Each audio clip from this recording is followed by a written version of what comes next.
Afganistan خارجان وز دهال خود مر ندی خوش ندی چه خوش.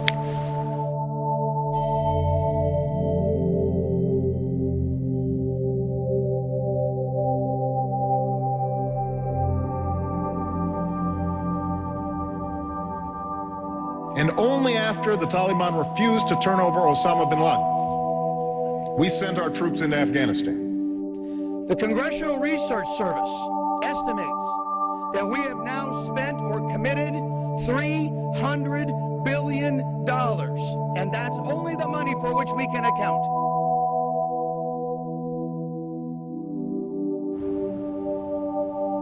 The U.S. really needed to intervene in Afghanistan. Do you believe that the U.S. has the right foreign policy and diplomacy to be in Afghanistan using Iraq as a model for your answer? Well, I think the situation in Iraq is not even comparable to the situation in Afghanistan, because in Afghanistan they basically didn't even have a government for many years under the Taliban. It's really the Taliban, if you compare the situation, because in Iraq, Saddam Hussein, even though it was a dictatorship, even though it was a reign of terror, if you want to call it that, at least they had a government there. In Afghanistan, it was just turmoil. Hey, stay down! We're taking heavy fire from... So do you believe America poses a threat to the people of Afghanistan or a threat to terrorist groups? No question. I think the U.S. poses a lot more threat to the Taliban than to the Afghan people. The Afghan people are really needed, like I said earlier, intervention. The movies that I think mostly portray how bad the country was before the U.S. came in are like The Kite Runner and Charlie Wilson's War, and it was definitely a good thing for the U.S. to come in when they did. Finally, this war is not necessary because we have better alternatives. First and foremost, these alternatives include smart security, smoking out, and stopping the violent extremists in Afghanistan requires the effective surgical tool of smart security, not the blunt instrument of massive military occupancy. To address these important issues, it's important to recall why America and our allies were compelled to fight a war in Afghanistan in the first place. We did not ask for this fight. After 4 or 5 years, still I had that in my mind when somebody shut the door hard or some kind of noise. Without any thing, I start running because of all the bomb and rocket and all these things. Through all these years, it still was with me.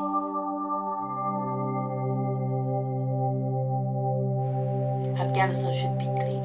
The people should have school, and they have to have soldiers, or educated soldiers, not like just right now half of these, not half, I can say 95% in Afghanistan is not educated. Just started, the schools start opening again and all these things.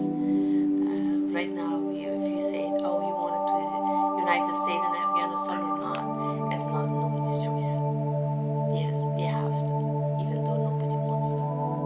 Senator Levin, if there have been a lot of polls out saying that the U.S. public is not very supportive of the Afghan mission, how many more military deaths do you think the U.S. public can tolerate until the United States would have to withdraw? If there's a surge, the assumption is there's probably going to be a lot more service members killed, the news coming to the United States. How much longer do you think the public could tolerate and should tolerate this? I would never want to make that kind of a prediction based on deaths. Each one of those deaths is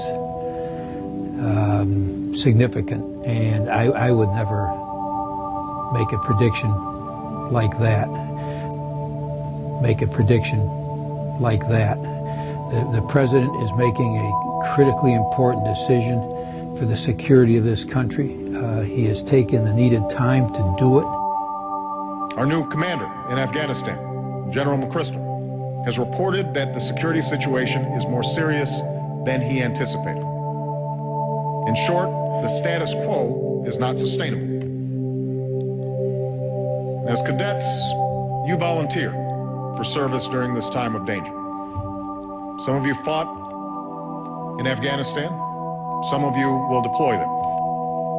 As your commander-in-chief, I owe you a mission that is clearly defined and worthy of your service. We fought World War I for 584 days. We have been in Afghanistan 5 times longer than we fought the war to end all wars. And we've been in Afghanistan twice as long as the entire combined combatant days of World War II, fought by the greatest generation. Today is the 2,950th day of this war. It has cost us $300 billion, $3,947 per American family. Enough is enough. The American people are asking the most important question of all. Is the war a war of necessity? There's no imminent threat of the government being overthrown, but the Taliban has gained momentum. Al-Qaeda has not reemerged in Afghanistan in the same numbers as before 9/11, but they retain their safe havens along the border. Afghanistan is not lost, but for several years it has moved backwards.